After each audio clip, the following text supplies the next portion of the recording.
Movie शुरू होती है सारा नाम की एक लड़की से जो कि एसिलो बिल्डिंग में एक अपार्टमेंट देखने के लिए आई थी। उस बिल्डिंग के सभी लोग फ्रेंडली थे और वहाँ पर और भी कई लोग अपार्टमेंट देखने के लिए आए थे। उस बिल्डिंग का मैनेजर जेरी सारा को एक अपार्टमेंट दिखाता है। अब अपार्टमेंट की वॉल पे सारा कुछ मार्क को नोटिस करती है और वहाँ पे नो स्मोकिंग और नो पेट का रूल था और सारा उसे झूठ बोलती है कि उसके पास कोई पेट नहीं है। सारा अब उस होटल में रह रही थी और अब हम देखते हैं कि सारा जेरी से झूठ बोली थी। अब असलियत में उसके पास एक कैट थी। सारा अपने पिता से नाराज थी और इसलिए ही वो अपने घर छोड़ के यहाँ आ गई। अब अगले दिन सारा को ऑफिस में अपार्टमेंट वालों का कॉल आता है और अपार्टमेंट में रहने के लिए उन लोगों ने सारा को सिलेक्ट कर लिया था। सारा फिर अपने सामान को अपने अपार्टमेंट में शिफ्ट करने लगती है और इसके साथ वो अपने पेट को छुपा के ले जाता है। इसके बाद वो ब्रेन नाम के एक लड़के से मिलता है जिसका कमरा उसके पास में ही था। अब उसी दिन बिल्डिंग में पार्टी हो रही थी और वहाँ पर सारा मिस स्टेफन,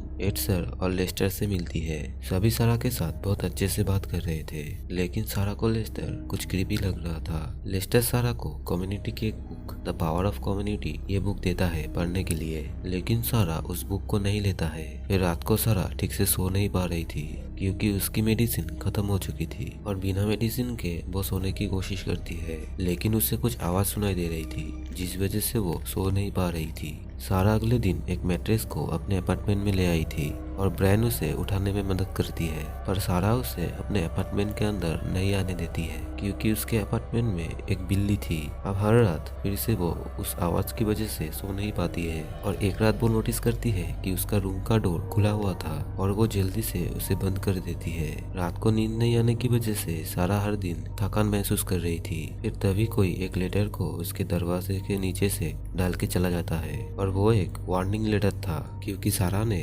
अपार्टमेंट का रूल तोड़ के एक पेट को अपने घर रख लिया था। सारा को अब समझ में नहीं आ रहा था कि किसको उसके पेट के बारे में पता चला है। फिर वो बाहर जाके देखता है कि लेटर किसने फेंका था और बाहर उसे लेस्टर दिखाई देती है और उसका शक उसी पर ही जाता है। अब उस वक्त ब्रैन रात को डिनर के लिए इनवाइट करता है और सारा भी जाने के लिए मान जाती है। सारा बहुत थकी हुई थी लेकिन उसके बॉस उसको बहुत काम दे देती है। अब उसी दिन सारा के अपार्टमेंट देखने के लिए लीजा उसके साथ में आती है जिस वजह से वो कम्युनिटी के पार्टी में नहीं जा पाई थी। अब अपार्टमेंट के अंदर सारा और लीजा दोनों बातें कर रहे थे और यहाँ पर हमें पता चलता है कि सारा के फादर का अफेयर चल रहा है और इसलिए ही वो उनसे नाराज थी और यही कारण था उसके घर को छोड़ने का। वो इस अपार्टमेंट में हो रहे आवाज से बहुत ही परेशान हो चुकी थी और ऊपर से वो उस वाली लेटर से बहुत ही डर चुकी थी। अब ये सब बातें सुनकर लीजा सारा को कंफर्ट करती है। अब उस रात को सारा को कुछ जलने की बू आ रही थी। वो उठ के किचन की तरफ जाती है और वो देखती है कि उसके पेट को किसी ने ओवन में जला के मार डाला है क्योंकि उसने उस अपार्टमेंट का रूल तोड़ा था और इसलिए सभी ने उसके पेट को मार दिया है। सारा कुछ समझ पाती उसके पहले ही ब्रैन पीछे से आके उसको पकड़ लेती है और उसे एक चेयर में बांध देता है। सारा ये नहीं सोच सकता था कि उसके साथ अच्छी बिहेव करने वाला आदमी ऐसा कर सकता है। फिर वो उसे बेहोशी की दवाई देने वाला था लेकिन सारा किसी तरह अपने अपार्टमेंट से भागती है और वहाँ उसे एस्तर मिलती है। सारा उससे मदद मांगती है लेकिन एस्तर भी ब्रेन के साथ में मिली हुई थी। अब सारा को वो दोनों एक रूम में ले जाती है जहाँ पे बिल्डिंग के बाकी लोग भी मौजूद थे और ब्रायन उसे बेहोशी की दवाई देके बेहोश कर देता है। सारा को जब होश आता है तो वो देखता है कि वो एक बंद कमरे में है और वो मदद के लिए चिल्लाने लगती है और उसी समय वहाँ ब्रायन और जेरी आते हैं। अब ब्रेन सारा को अपना दोनों हाथ दीवार पे रखने के लिए कहता है। सारा पहले तो उसकी बात नहीं मानती है लेकिन वो नोटिस करती है ऑर्डर ना मानने की वजह से लेस्टर की आंखें फोड़ दी गई है और तब वो ब्रैन की बातें मान लेता है। वहाँ पे एक रेड लाइट था जिसके जले रहने तक सारा को उसी पोजीशन में रहना था और उस पर नजर रखने के लिए वहाँ पर सीसीटीवी कैमरा भी लगे हुए थे। अब सारा को कोई ढूंढने भी नहीं आया था क्योंकि जेरी ने सारा के फोन से उसके दोस्तों को झूठा मैसेज कर दिया था। अब सारा बहुत समय तक उसी पोजीशन में खड़ी हुई थी और वो इतनी ज्यादा थक गई थी कि वो वहीं पर गिर जाती है लेकिन रेड लाइट अभी भी जल रही थी और इस वजह से ब्रैन और जेरी सारा के हाथों को दीवार पे कील से ठोक देता है और अब जाकर सारा को समझ आ गया था कि दीवार पे वो निशान कैसे आए थे और बहुत समय तक सारा वैसे ही खड़ी रहती है और वो अपने फादर को हेलुसिनेट करने लगती है। सारा अपने हाथों को दीवार पे लगी हुई कीलों से उखाड़ देती है और दर्द के वजह से वो वहाँ पर ही बेहोश हो जाती है। अब थोड़ी देर के बाद ब्रायन और जेरी वहाँ पे आते हैं और उनके हिसाब से सारा ने फर्स्ट राउंड पूरा किया था।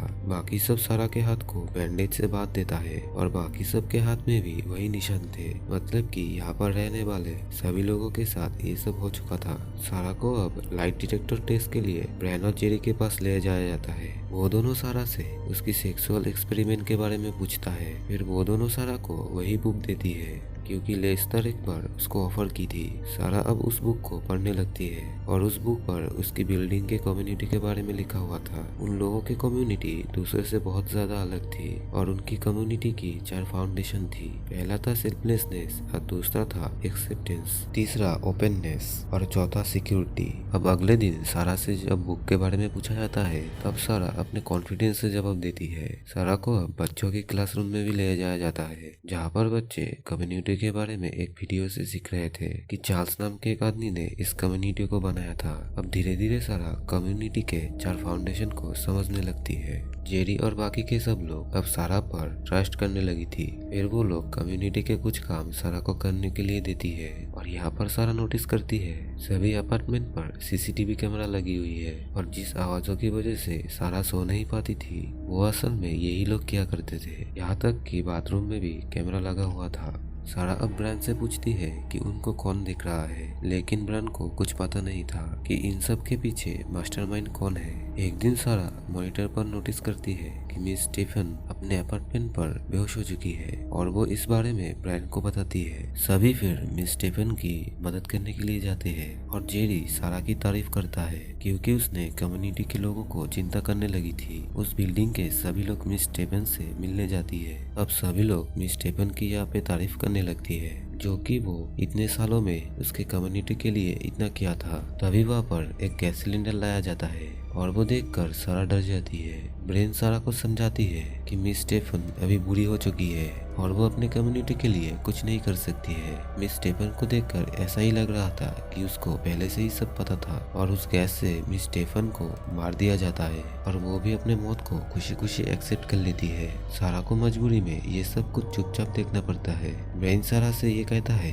कि इस कम्युनिटी ने उसकी बहुत मदद की है और वो भी धीरे धीरे इस बात को समझ जाएगी। अब अगले दिन सारा उस कम्युनिटी का पूरा हिस्सा बन जाता है। फिर उसके कान के पीछे एक गर्म लोहे से एक सिंबल दिया जाता है और वहीं पर ही मौजूद सभी लोगों के कान में वैसा ही निशान थे और सारा की शादी भी यहाँ पे लेस्टर के साथ करा दिया जाता है क्योंकि लेस्टर की वाइफ उसे छोड़ के चली गई थी और डर के मारे सारा किसी से भी ना नहीं कह पाती है और अब से सारा को लेस्टर के साथ ही एक अपार्टमेंट में रहना होगा। लेस्टर फिर सारा को पेट की तरफ बुलाता है और उसी समय सारा को जेरी भी बुलाता है क्योंकि सारा के फादर उससे मिलने आए हुए थे। जेरी सारा को वार्निंग देता है कि अगर वो अपने फादर से कुछ भी कहा तो उन्हें मार दिया जाएगा और साथ ही सारा को ये कंफर्म करना होगा कि उसके फादर उससे कभी मिलने ना आए। सारा अब मजबूरी में आके उसके पिता को बहुत ही बुरा भला कहती है, नहीं तो वो लोग उसके फादर को मार डालेंगे। फिर सारा के फादर गुस्से से वहाँ से चले जाते हैं और वापस सारा से कभी मिलने नहीं आने वाले थे। अब रात को लेस्टर सारा से कहता है कि किस तरह वो इस कम्युनिटी से भागना चाहता था और कई बार उसने सुसाइड करने की भी कोशिश की थी और तब उसकी आंखें छीन ली गई थी और अब वो लोग मजबूर थे इस लाइफ को एक्सेप्ट करने के लिए।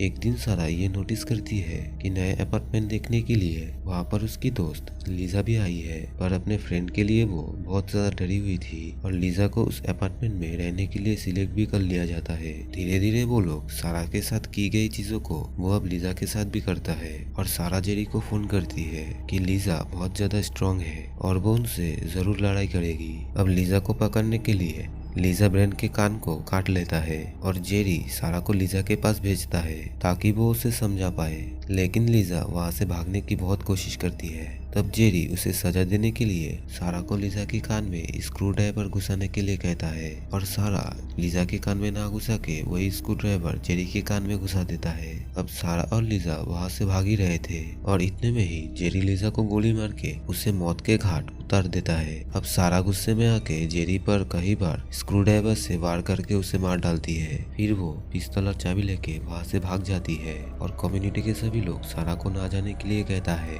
लेकिन सारा को आज रोक पाना नामुमकिन था। ब्रेन सारा को समझाने के लिए आ रहा था, लेकिन सारा उसको भी गोली मार देती है और ब्रेन वहाँ पर मर जाता है। सारा अब गेट से भागने ही वाली थी, लेकिन उसे पकड़ लिया जाता है और लेस्टर उससे गन छीन लेता है, पर वो सारा को नहीं उस आदमी को गोली मार देता है जिसने सारा को पकड़ा हुआ था। अब लेस्टर सारा को उस बिल्डिंग से निकलने के लिए मदद करता है। लेस्टर को पता था कि इसके बाद उसे बहुत ही भयानक सजा दी जाएगी और इसलिए वो खुद को गोली मार देता है। सारा अब नोटिस करती है कि आसपास के बिल्डिंग में वही लेड लाइट जल रही थी, मतलब कि यहाँ पे सिर्फ एक ही बिल्डिंग ऐसी नहीं थी जिसमें कम्युनिटी बसी नहीं है। ये कम्युनिटी शहर के कहीं कोने में बसी हुई थी और कौन उसे चला रहा था ये किसी को भी नहीं पता है। सारा अब पागलों की तरह हंसने लगती है और रोड से भागने लगती है। फिर इसी के साथ ये मूवी यहीं पर एंड होती है।